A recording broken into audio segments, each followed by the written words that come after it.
Kuku Raadios välja öeldud seisukohad ei pea ühtima Kuku Raadio seisukohtadega. Te kuulate Kuku Raadiot.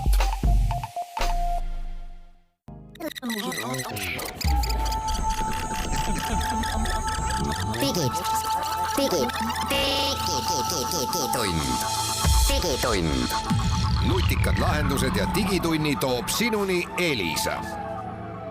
Tere head kuulajad, eetris on tehnoloogia uudiste ja kommentaaridega Digitund ja me oleme jõudnud 2020. aasta juunikuu viimase saateni, sest käes on 29. juuni. Mina olen Hans Lõugas, teine saatejuht on Henrik Roonemaa stuudios ja meil on külaliseks Mailis Plooman Elisast.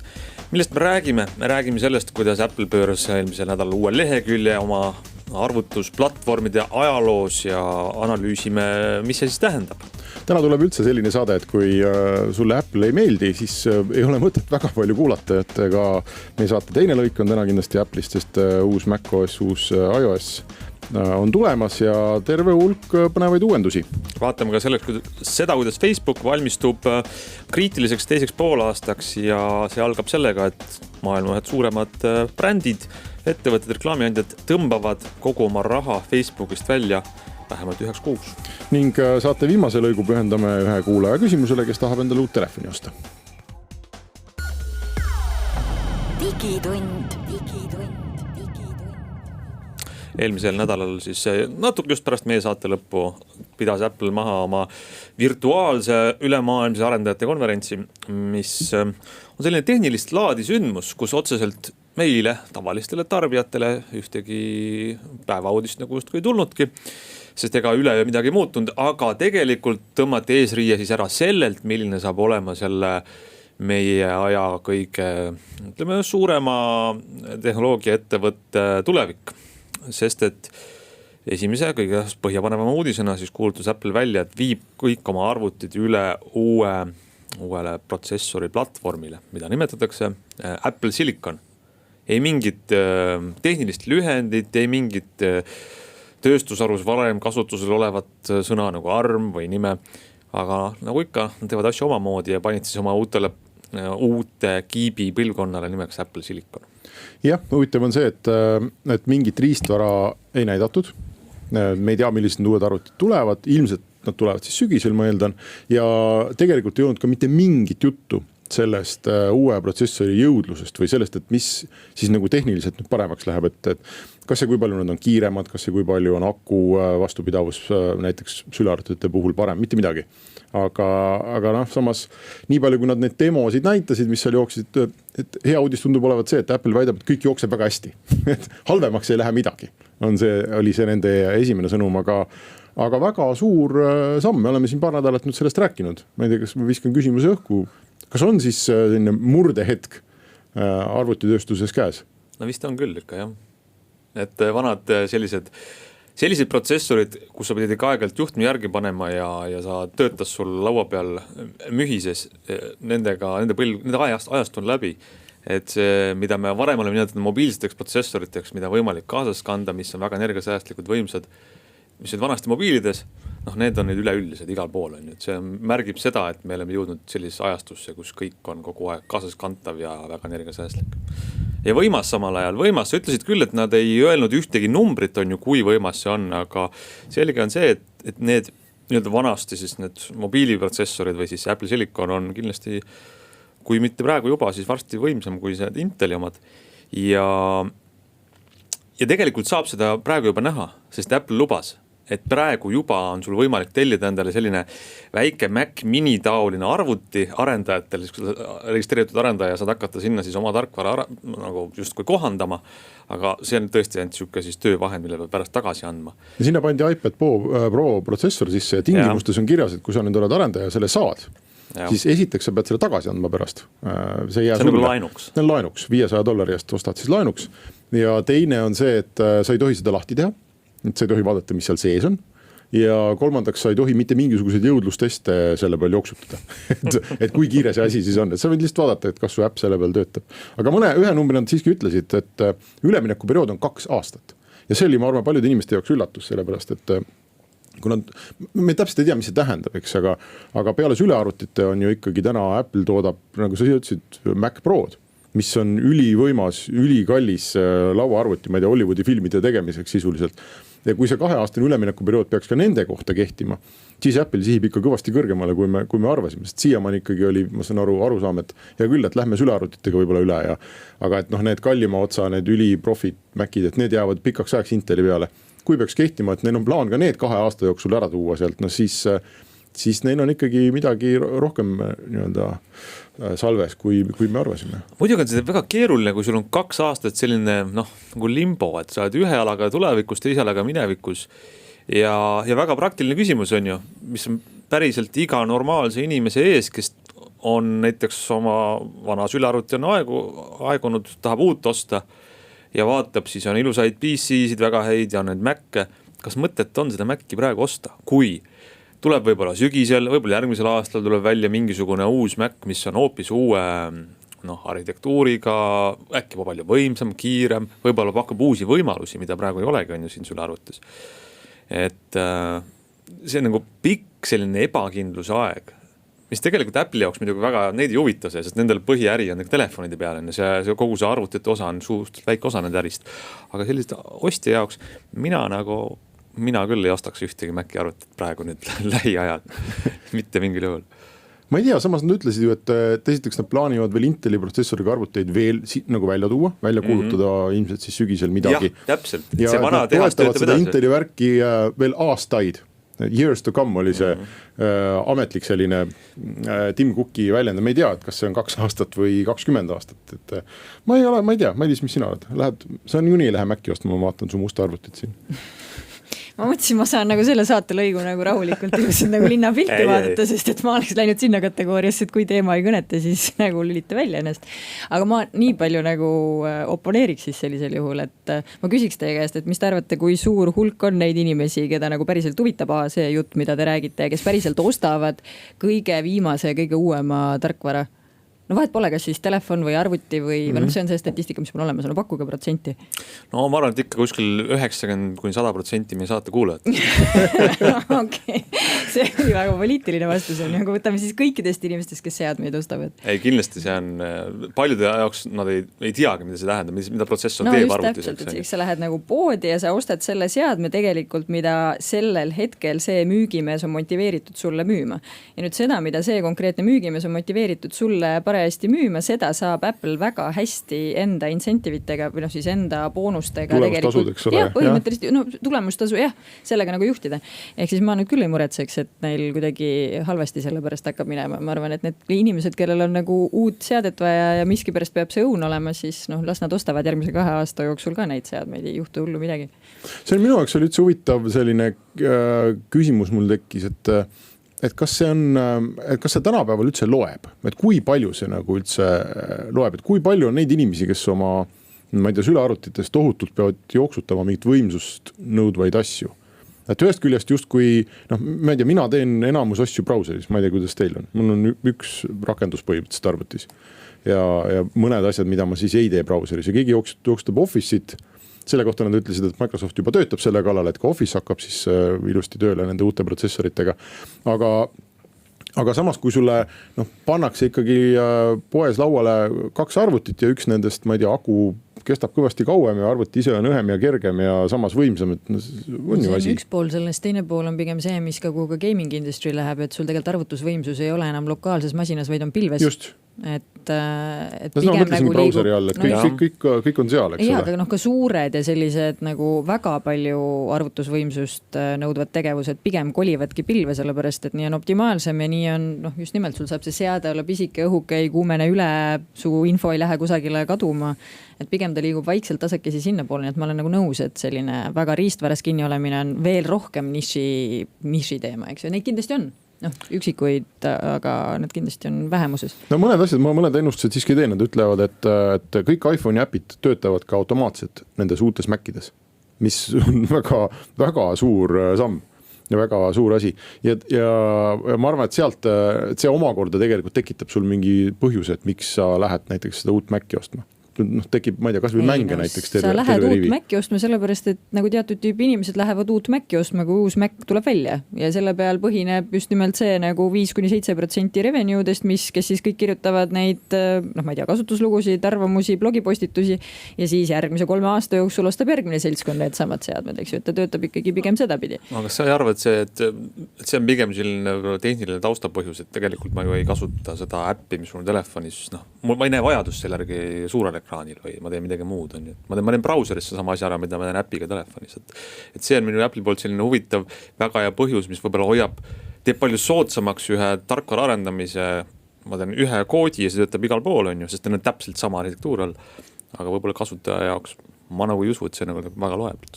No ühesõnaga ja teine konkreetne ennustus, mis ma julgeksin võib-olla välja teha, on see, et Inteliga, et kui Intel nüüd väga kiiresti ei võta jalgu kõhu alt välja, et siis me näeme tegelikult kogu selle maailma kadumist mingite aastate, lähemate aastate perspektiivis.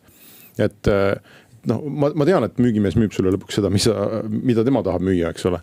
Aga kuskil ikkagi tarbija ise, tal see oma otsus nagu tekib, et kui ikkagi 2 arvutit poes on väga-väga erinevad ja üks on poole parem kui teine, siis on müügimehel ka väga raske tule öelda, et osta see. Poole parem kui teine on juba täiesti nagu hoomamatu nagu argument. Aku peab poole kauem. No. Näiteks. No see on jällegi üks nagu välja valitud kriteerium. Ma mõtlen, et enamus inimesi ostab selle seadme, mida talle soovitab kas sõber või siis nagu raadiosaate juht, keda ta parajasti juhtub kuulama mingisugusel subjektiivsel põhjusel või siis müügimees seal salongis koha peal. Et siin ei ole mõtet otsida nagu ratsionaalseid argumente sellele, aga müügistatistikas pole kunagi mõtet otsida nagu ratsionaalseid argumente, et inimesed arvavad, et see seade on hea.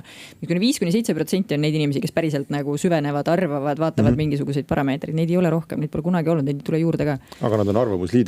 Ja nad on arvamusliidrid ja nendest tulevad mingisugused soovitused, eks ju, et kui nagu see sama arvamusliider selle nagu alla tulistab, siis on väga keeruline. Kas teeme üks pausi ja räägime siis natuke ka tarkvarast?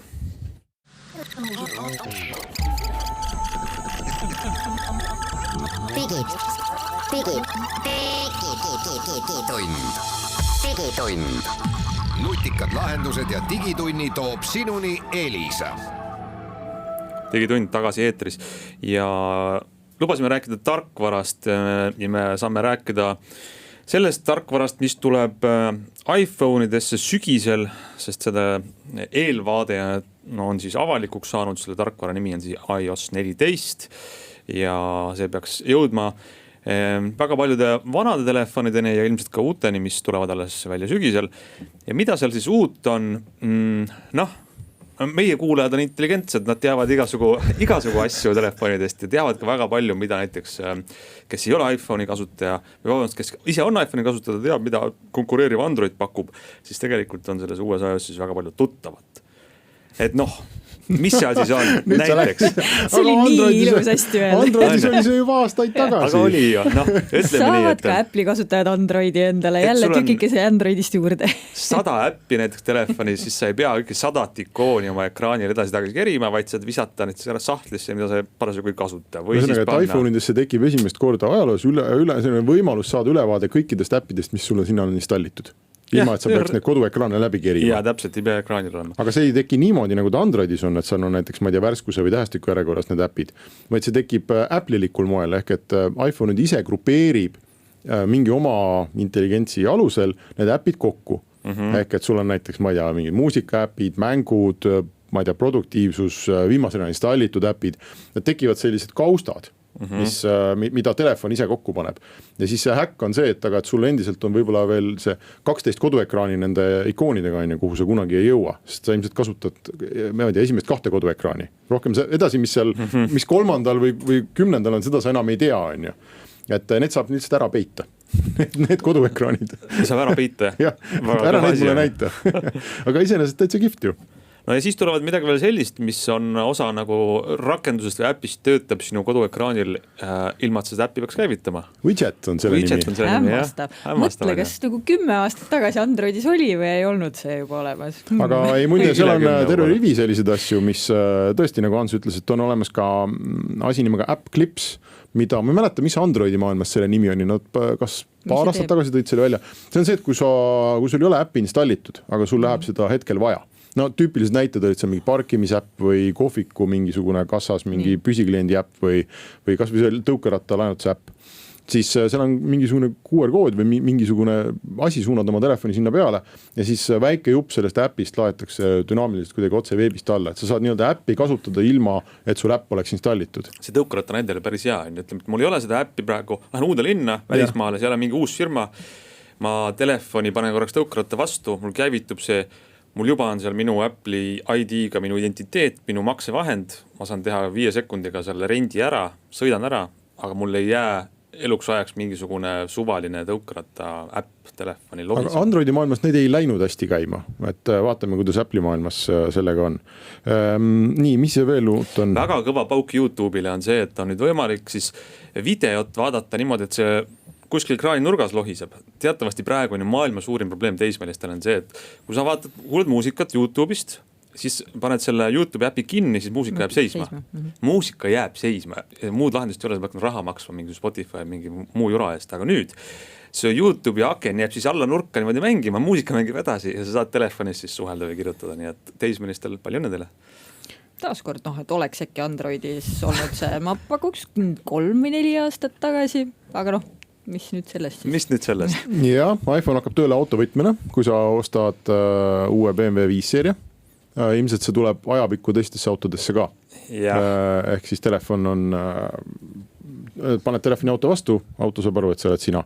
Ehk siis tulevikus nagu on vaja auto varastamiseks pelgalt inimese telefon kohviku laua pealt kätte saada. Aga ma saan sulle näiteks lubada ka oma autoga sõita niimoodi, et ma see oli päris huvitav, telefoni saata. Et ma saan digitaalsed võtid saata siis message'is sõnumi rakenduses näiteks sõbrale, pereliikmele, kellele iganes, koos piirangutega, mis on väga huvitav, ajaline piirang, auto maksimumkiiruse piirang, auto kiirenduse piirang. Ma laenan sulle auto, aga sa ei saa seal gaasi päris põhja panna.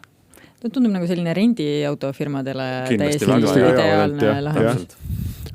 Nii, mis me veel siis on mõned uuendused, mis inimestele väga meeldivad ja kuidas sinu telefonis, Mailis, on, ma ei tea, me enne Ansuga minu Samsungi peal proovisime, kui sa teed telefoniga midagi parasjagu. Natuke täpsustanud. Ma ei tea, lihtsalt kasutad seda parasjagu kuidagi. Ma ei tea, vaatad YouTube'i või loed uudiseid sealt või ma ei tea, chatid ja nüüd tuleb kõne sisse. Nii.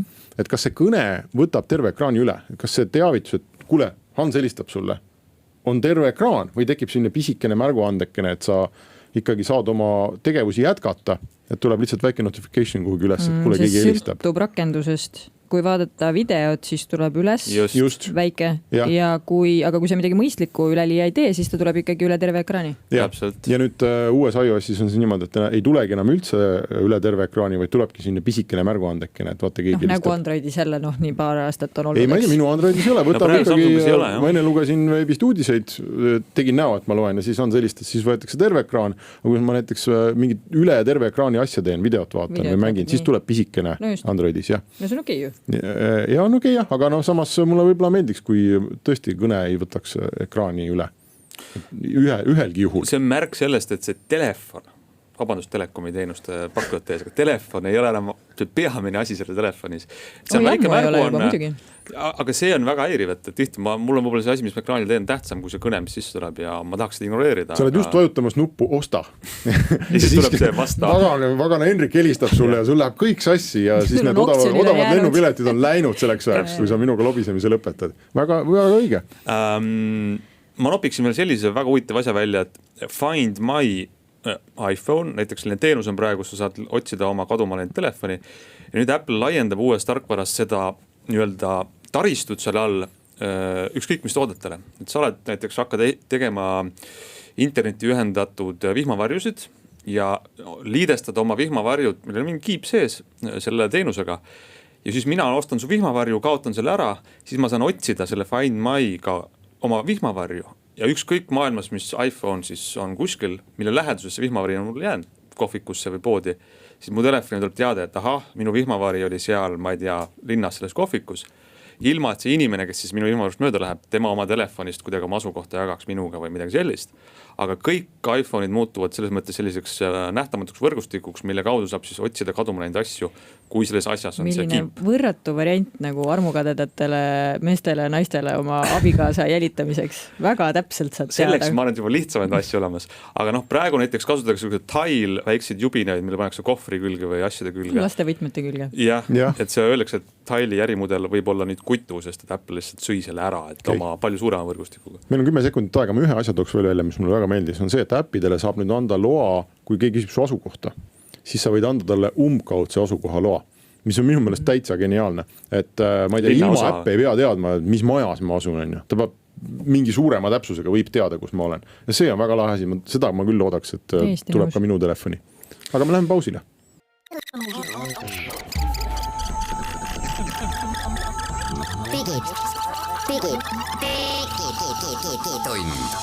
Digitund.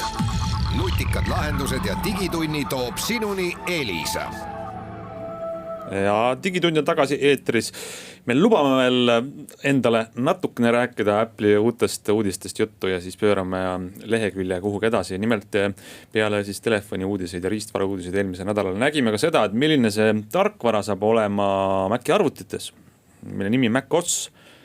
Ja nagu ikka macOSil on viimastel aastatel sellised geograafiliselt mingisuguse tähistusega nimed. Uus macOS nimega, numbriga 11 kannab nime macOS Big Sur. Big Sur on siis üks koht.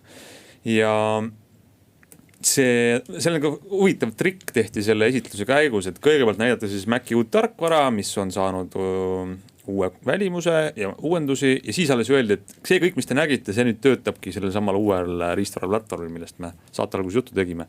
Ehk siis kõik on juba valmis.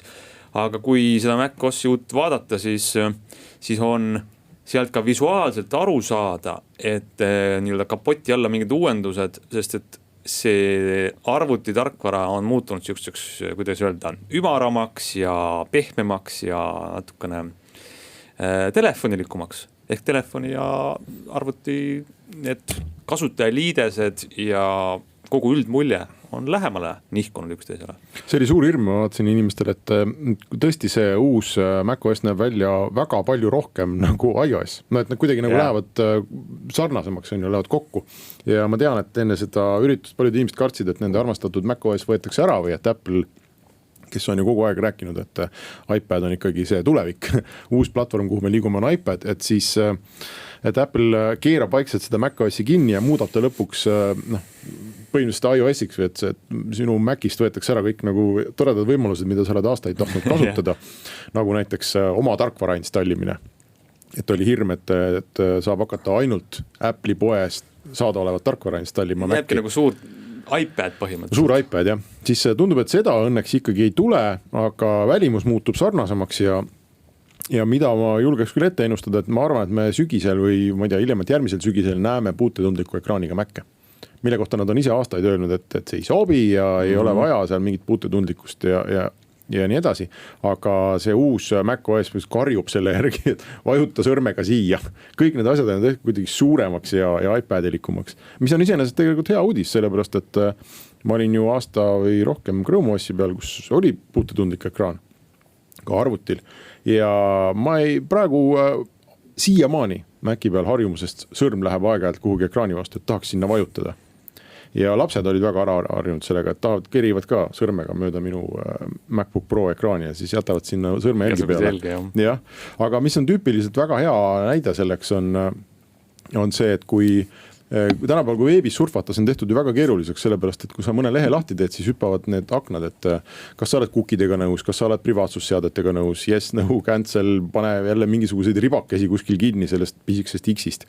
Ja need olid need kohad, mida ma harjusin sõrmega vajutama. Ja nüüd ma ei saa, ma pean hiirega sinna sõudma. Nii et iseenesest väga tore. Iseenesest selles uues macOSis väga palju ongi uut sellest, millest sa rääkisid internetis surfamisest ja browser Safari, sest et tõsiasi on, et enamik inimesi ei kasuta kõike seda, mida veel on võimalik teha, vaid see browser on põhiline aken igasugu teenustesse ja mida siis Safari lubab teha. Esiteks on kiirem, 50% kiiremini kuni 50% kiiremini laevad lehed võrreldes näiteks konkureeriva Chrome'iga ja samas hoiab paremini akut kokku, isegi kui vaatad videot, sisse ehitatud igasugused, kuidas öelda siis, läbipaistvuskontrollid, et mida see veebileht sinu kohta kogub, mida sa parasjagu külastad, milliseid siis kolmanda osapoole selliseid jälgijaid siin on, et kui sa oled tavalisele, ma ei tea, suvalisele rahvusvahelisele meediaväljaande lehele, siis mitte ainult sa ei näe sellest meediaväljaande enda mingit artiklit ja pilti ja reklaame, vaid seal võib olla 10 või isegi 100 kuskilt mujalt reklaamserveritest pärinevaid asju, et see on nüüd kõik nagu ühe kliki kaugusel läbipaistev vaade ja samas on ka seal siis paremini organiseeritud, kui sul on lahti mingi 5, 10, 15 erinevat akent või sakki selle Safaris. Väga palju on läinud minust rõhku sellele, et see surfamine, mis on see number 1 tegevus, oleks võimalikult lihtne. Olgu, aga aitab küll Mäkist. Räägi Hans meile Facebookist parem. Facebookil on käes väga huvitav aasta. Nagu meil kõigil, ma ütleks, on väga huvitav aasta. Ja paljuski tänu Facebookile võib-olla. Ehk siis Facebook on väga suur, ju tegelikult rahaliselt läheb väga hästi, aga nad on selliste üha rohkem erinevate huvigruppide sihtmärgiks, kes näevad, et paljud probleemid ühiskonnas on Facebookis kinni. Ja väga konkreetselt siis on jõutud sinnamaale, et USA-st on peale hakanud selline erinevad igasuguste ühiskonna liikumiste kampaania, mille nimi on Stop Hate for Profit, millega püütakse Facebooki mõjutada mitte enam, mida on teinud seda tükk aega igasuguste otsekirjade ja pöördumiste ja ümarlaudade ja kongressis arutelude ja muude teemadega, vaid püüakse Facebooki mõjutada siis läbi raha, ehk siis Facebooki käivet nii-öelda panna ohtu ja selleks on nad siis suutnud omale paati tuua päris suured erinevad brändid, kes lubavad, et juulikuus nad ei pane ühtegi $1 sotsiaalmeedia reklaami ja Facebookile ei anna, kes siin on tuntumad Starbucks, Coca-Cola, kes ütlevad, et see on globaalne otsus neil, näiteks ka Eesti Coca-Colasse peab see ulatuma, et ei pandaks ühtegi senti sotsiaalmeedia reklaame, Unilever, Verizon, igasugused spordibrändid, toiduainetööstus, filmitööstusest, Honda on veel siin ja nii edasi, kes ütlevad, et me ei taha siis toetada. Ja kunagi lõpuks ei saagi ju aru, kas need ettevõtted siis ise näevad, et midagi justkui ei toimi selles Facebooki turunduses, mida nad teevad, või on see selline parema käe andmine ühiskonnas praegu tähelepanu olevatele liikumistele, et olla näidata solidaarsust tarbijatele? No ma ei tea, ma arvan, et see teema on natukene komplekssem, et valides sellise väärika vastase endale, on sul alati võimalik ise publicity't saada sellega. Et ma nagu ei näeks seda nii mustvalgena, et see on ainult nagu ühesuunaline boikott, vaid ka boikotteerides ja sellest avalikult rääkides on sul võimalik selle sõnumiga vedasi minna. Aga see on nagu tegelikult on ta ju globaalselt väga huvitav probleem, mis tekitatakse, et Facebookil muud tulu ei ole. Ma just kontrollisin, neil on väljas esimese kvartali aruanne. Ma nagu küsin siis teie käest, et ma eeldan, et ei ole seda veel lugenud. Esimese kvartali aruandes mitu protsenti kogu Facebooki tuludest, ma võin vihje öelda, et see on globaalselt siis $17.7 miljardit on siis nende tulu. Esimese kvartali? Esimese kvartali muidugi. Mitu protsenti sellest moodustab midagi muud peale reklaami? Ma võin nagu nii palju aidata, et neil on hästi lihtne see interim report, sellepärast, et neil ongi nagu advertising ja siis on muu, neil on 2 rida seal. See muu saab olla tõenäoliselt, Oculus on nende oma, et nad on midagi müünud sealt. Kontsernis on midagi. Võib-olla mingid finantstulud või, ma arvan, et see on mingi kodu väike osa. No palju, no kokku. Alla protsendi võib-olla. Ma pakkus alla 5%. No teil on nagu, te pole kumbki, võib-olla jah, sina, Hendrik, oled natukene lähemal, 1,6%. Ehk siis 17.4 miljardit on siis reklaamimüük ja siis 297 miljonit ainult on muud tulud seal sees igasugused litsentsid. Muidugi nagu, need numbrid juhivad muidugi tähelepanu sellele, et olgu seal Coca-Cola ja Starbucks või Honda ja kes veel 10 sellist brändi, sest tegelikult see ikkagi on üsnagi tilk meres, mis neil on, et nende seda käivet nagu oluliselt mõjutada saab olema. Aga see meediafoon, nagu ma ennist ütles, ei ole hea Facebookile. Ikkagi see märk on neile praegu väga üha enam külge jäämas, et Eesti vanasõna on, et külvad tuult, lõikad tormi. Et need süüdistud, et Facebook elab tegelikult sellest, et ta ässitab inimesi üksteise vastu üles. mitte teadlikult, ma arvan, või mitte, et me tahame seda teha, sellepärast, et me oleme nii halvad. Aga Facebooki algoritmid tegelikult elavad selle peal, kui inimesed madistavad omavahel. Käib see kommenteerimine, vaatamine. Facebook elab selle peal, kuna ta on, tema ainus tulu on reklaam, siis tegelikult Facebook, ta on ka ise ju väga selgelt välja öelnud, et tema eesmärk on hoida sind selles portaalis nii palju kui võimalik. Ja ehk siis nagu need algoritmid ei ole selles mõttes eelarvamusega, et nad mitte ei propageeri seda vaenu, vaid nad tunnevad ära seda, et taoliselt nagu emotsionaalselt üles võetud teemad hoiavad inimesi pigem kauem seal lehel, mis tähendab ka seda, et seda sisu tõstetakse paratamatult ettepoole, sest et see on asi, mis inimesi emotsionaalselt köidab, et süüdi ei ole ikkagi Facebooki algoritmid, oleme ausad, süüdi on rassistlikud inimesed. Meie kõik, kelle jaoks see on nagu seksikas ja atraktiivne selliseid asju vaadata. Ma võin lugeda paar etteheidet, mida tahetakse siis need seal liikumised, et Facebook teisiti teeks oma miljardite toel. Näiteks on see, et Facebook ise on ehitanud oma algoritmi niimoodi üles, et ta soovitab automaatselt inimestele liitumist ekstremistlike gruppidega. Ja ühel turul, ehk siis Saksamaal tehtud uuringu järgi näiteks 64% kõikidest kasutajatest, kes liitusid ekstremistlike grupeeringutega, astusid sinna sellepärast, et Facebook oli pakkunud, et kas sa ei tahaks liituda selle grupiga. Facebook, ligi pooled Facebooki kasutajad ütlevad, et kui nad seda kasutavad, siis nad kogevad erinevat sorti ahistamist. Üldine mõiste, aga ilmselgelt väga paljudel on seal ebameeldiv. Siis nad on ehitanud oma modereerimistehnoloogiad üles niimoodi, et sealt on väga hõlbus läbi minna ja panna üles asju, mis tegelikult ei kannataks fakti kontrolli. Näide oli siin kliimamuutuse teadusliku aluse eitamisest. Nõus, aga vaata, siin on nagu minu jaoks on see oluliselt nagu printsipiaalsem küsimus. Me võime ka sõnavabadusest rääkida või millest iganes. See on tehnoloogia, mis näitab seda, millised on inimesed. See, et inimeste tegelik tõeline pale sealt välja tuleb, see, et algoritm väga ehedalt, väga ausalt, väga alasti seda näitab. Kas selles on algoritm süüdi? No ei ole ju. On küll muide. Mina väidan, et on. Sellepärast, et kui sa vaatad seda probleemi insenerina, siis sa jõuadki täpselt sellise lahenduseni ja ütled, et algoritm ei ole hea ega halb, eks ole, et ta lihtsalt toob selle kõik avalikkuse, et sellised me olemegi. Aga nüüd meil on siis kaks küsimust, et kas me proovime muuta inimese põhiolemust, või me lähme oma vahel väga karvupidi tülli, ma ei tea, kodusõjani või et laseme nagu oma ühiskonnad alla vett, et sa lõpuks jõuad nagu sellise teelahkmeni. Ja inimese põhiolemuse muutmise peale mina küll raha ei paneks. Ei, sellega ma olen ka nõus, aga sa jõuad ka täpselt sellise küsimuseni, et kelle tõde on siis õigem. Ja nagu me ju tegelikult tahame, et algoritmid oleksid nagu võimalikult neutraalsed, et ka nemad ei läheks sinna tõde moonutama, sellepärast, et siis see on täpselt samamoodi tõe moonutamine nagu läbi ajalugu on ajalugu ümber kirjutatud. Meil ei meeldi ju see, kuidas, ma ei tea, Venemaal räägitakse teise maailmasõja ajaloost, eks ju? Ja ma tean, aga tõde on ka, seda ei ole olemas ju või mõtlesid, et kuskil on olemas mingi tõde ja valefaktidega toetatud tõde täpselt, või valesti tõlgendatud faktidega tõde. Me tahame tagasi minna sinna ühiskonda, kus me ju kõik, nagu mina veel vähemalt mäletan ja ma eeldan, et teie ka veel mäletate, kus kureeriti seda, mida sa lugesid, et kus oli kureeritud sisu. Ütleme lause otsa välja. Ja see on tegelikult väga terav küsimus. Tsenseerimisele toimetamisel on väga suur erinevus. Et enne sotsiaalmeediat olid meil, mina ja Ants töötasime põhimõtteliselt nüüd värava valvuritena, eks ole, et ka meie otsustasime, mis saab paberlehte ja mis ei saa.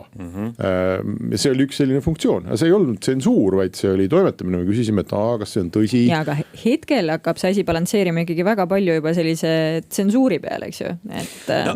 Tegelikult on, see on hästi mõnus on minna sellistesse kahvikutesse, nagu te lähete, aga tegelikult on see algoritmis lihtsam küsimus, kas algoritm tõstab esile mingeid asju, mis on firmale äriliselt väga kasulik, aga mis selgelt tekitab ühiskonnas probleeme juurde. Väga selgelt. Või see algoritm aga nüüd sa oled ise ka eelarvamusega või biased selles mõttes, et nagu veel kord algoritmid tõstab esile neid asju, mis inimestes kirgi kütab, et inimesed palju vaatavad. Ta tõstab esile ka kassipilte. Ta tõstab esile ka positiivseid sündmusi täpselt sama palju, aga see, et meie inimestena neid positiivseid sündmuseid lihtsalt nagu vähem genereerime, see ei ole algoritmi süü.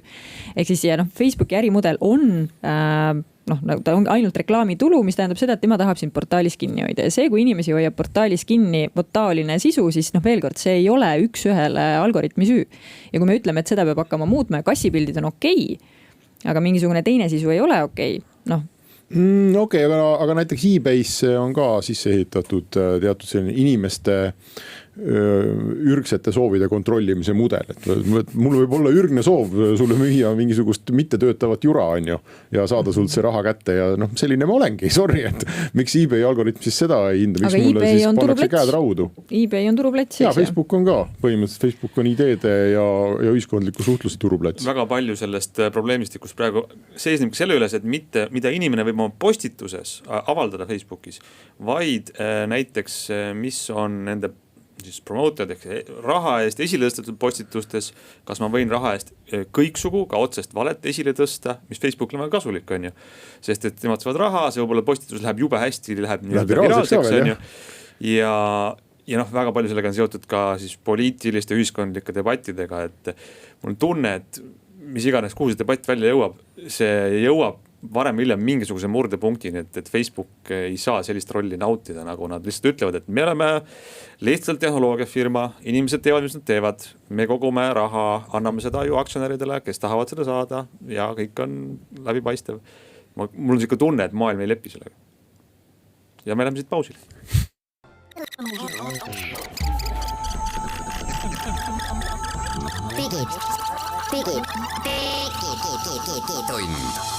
Digitund. Nutikad lahendused ja digitunni toob sinuni Elisa.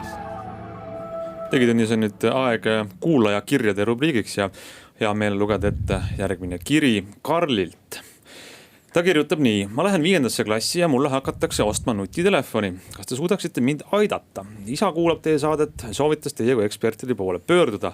1. klassis polnud mul telefoni, 2. 4. klassini oli mul nuputelefon ja nüüd on ema ja isa nõus ostma nutitelefoni. Me ei tea, millist osta. Kas te saate mind aidata?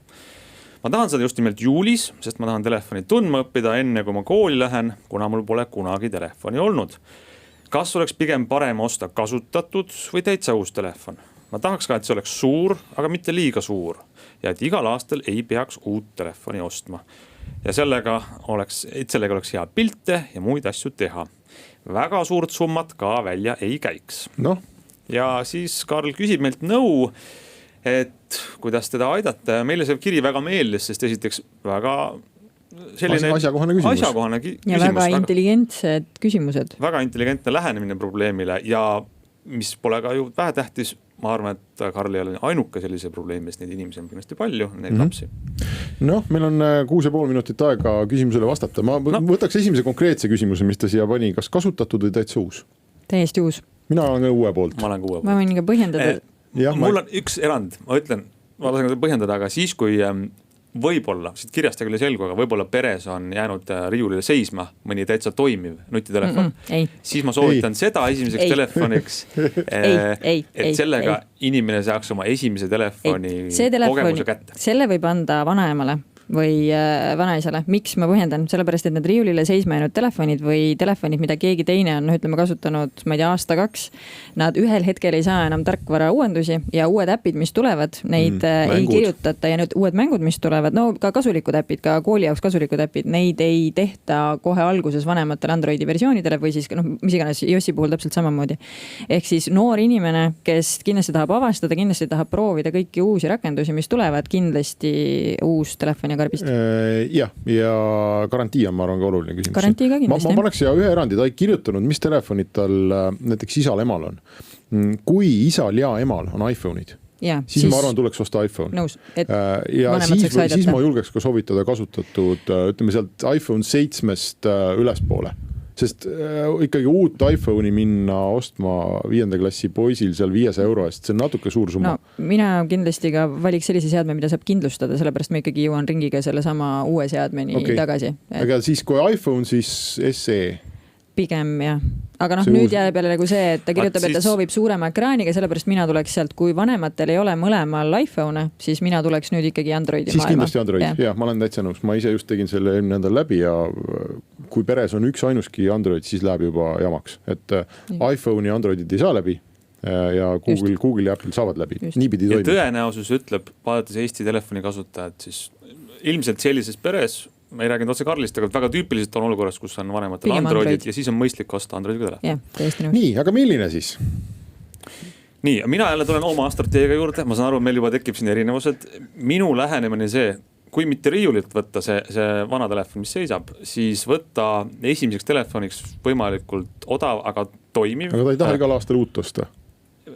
Võimalikult odav, aga toimiv telefon, sest see on inimese esimene telefon, kus sa saad aru pärast seda kasutamist võib-olla aasta, mis on tegelikult puudused või mitte ja sa saad hakata kas raha koguma või vähemalt unistama, et siis ükskord jõuda selleni, et osta see telefon, mis täpselt sinu vajadustele sobib. Võib-olla sa oled kõva mängija, võib-olla tahad teha YouTube'i videosid või neid vaadata, võib-olla midagi muud. Ehk siis mina soovitaks esimeseks telefoniks osta üks soodne Androidiga telefon. Kas sa ütled mudelit ka? No, aga ütle siis välja, teeme kordamööda. Meil on täitsa neid 100-eurone Xiaomi on praegu erinevates poodides müügil. Redmi 7A. Ja tegelikult Samsung teeb ikkagi päris häid telefone ja nende A-seeria on soodne. Kõige soodsamad on seal A20e. Aga see ei ole eriti heast, et tal ei ole OLED-ekraan. Kas sa lõpetasid? Aga mitte selles rubriigis. Kas sa lõpetasid? Jah, palun.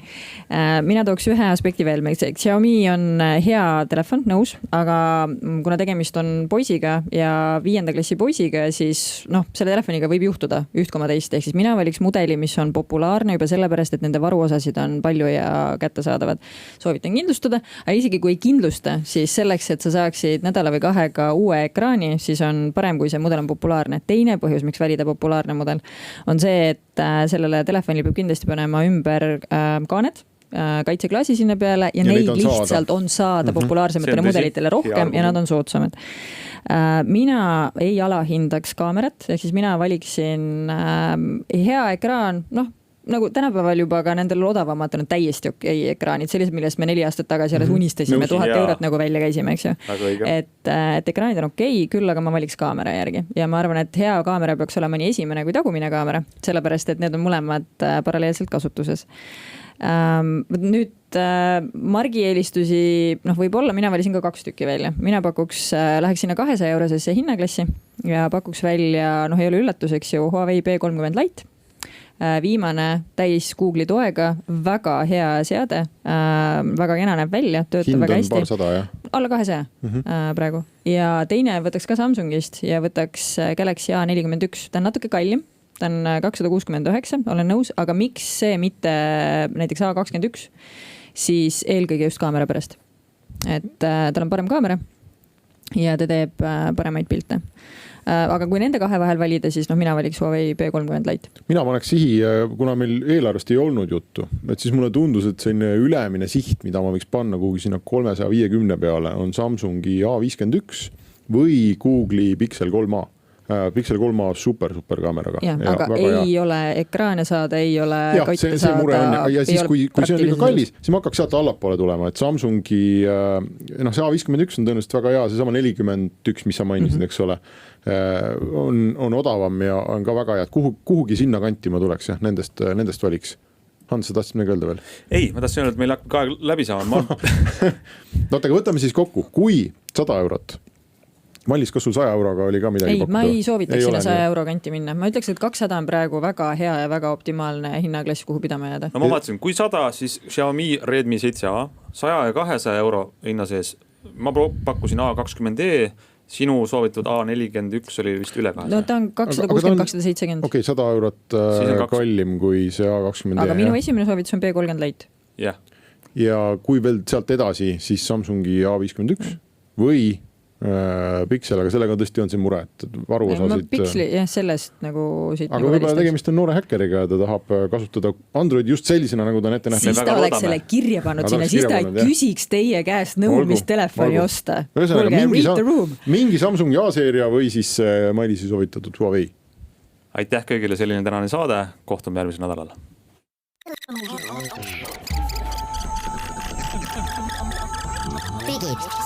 Digitund.